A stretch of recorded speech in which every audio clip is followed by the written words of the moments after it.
इस क्वेश्चन में हमें मास ऑफ द अल्फा पार्टिकल निकालना है in atomic mass unit, and what is given is that the mass of the helium atom is this and mass of carbon atom is so many kg. तो सबसे पहले तो हमें ये जो data दिया है इससे 1 atomic mass unit की वैल्यू निकालनी है. In definition we know कि 1 atomic mass unit is 1/12 the atomic mass of 6C12 atom of carbon.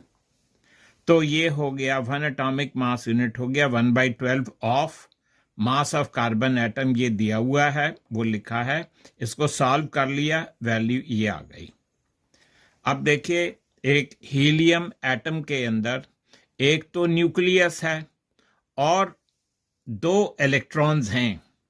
तो हम क्या करते हैं, सबसे पहले हम मास ऑफ 2 इलेक्ट्रॉन्स निकाल लेते हैं और जब मास ऑफ 2 इलेक्ट्रॉन्स आ जाएगा तो उसको सब्ट्रैक्ट कर देंगे from the mass of the atom so that we will get the mass of the nucleus. तो let us begin. Mass of 2 electrons पहले निकालेंगे तो 2 multiplied by mass of the electron is 9.1 into this. तो ये था KG में. इसको अगर हमें कन्वर्ट करना है इन एटॉमिक मास यूनिट तो we got to divide by this. तो इसको डिवाइड कर दिया और mass of the 2 electrons will be this. Now once we know the mass of the 2 electrons the thing is very simple.